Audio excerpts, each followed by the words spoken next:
சப்புங்க சப்புங்க எங்கங்க வந்து சப்பறது? ஏய் அவன் பேர் சொன்னான். அவன் பேர் சப்பு. இவன் பேர் ஏன் சப்புன்னு வச்சானு கேளு. கூறுங்க நல்லா கூறுங்க. இவன் சின்ன வயசுல இருந்து கையை சப்பிக்கிட்டே இருப்பான்.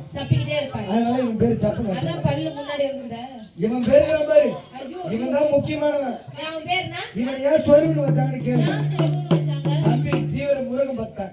முருகர் பக்தர். ஏழு எங்க பாக்குறானா? எங்க பாக்குறதோ? அப்படியே எழுந்து தூங்கோ ஒரு சொருவோம். சொருவிடுவாரு. அந்த அளவுக்கு முருகன் பக்தன். சரியா? அதனால அவன் பேரு?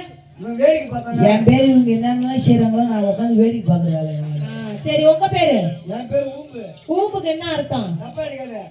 குல்பேஸ் இருக்கு பச்சா. ஆமா. எனக்கு ரொம்ப பிடிக்கும். நல்ல ஊம்பு. அட நேத்து புள்ள ஏகால்தான். ஏய் மணிசே உங்க பேர் சொல்லிட்டீங்க. உங்க தம்பிங்களா படிச்சிருக்கானுங்களா? நீ படிக்க கேக்குறியா? நான் என்ன படிப்பேன்? இவன் ப்ளஸ் 2. ப்ளஸ் 2 மா. சரி. இவர் எஸ்எல்சி. இவரு பால்வடி. அவன் என்ன படிச்சிருக்கான்? அப்படின்னா எனக்கு தெரியாம பள்ளிக்கூடம் பிடிக்கும் பாப்பா.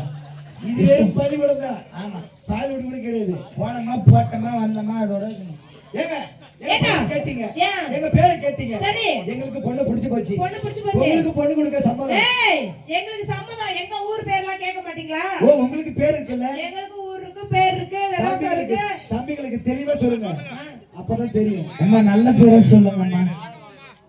முன்ன வீட்டுல போய் உங்க பேரை சொல்றதுக்கு முன்னாடி ஒரு லவ் போட்டு போடுவோம். லவ் அப்படியே உங்களை 4 பேரும் பார்த்தோம். தம்பிகளுக்கு அப்படியே லவ் கவுது. எனக்கு நான் கிளம்புது. அவன் போன போட்டுருமா? வசியம் போட்டு புடிச்சு பாரு அடிச்சாலக்கி பரிசுதான். அதுதான் நானும்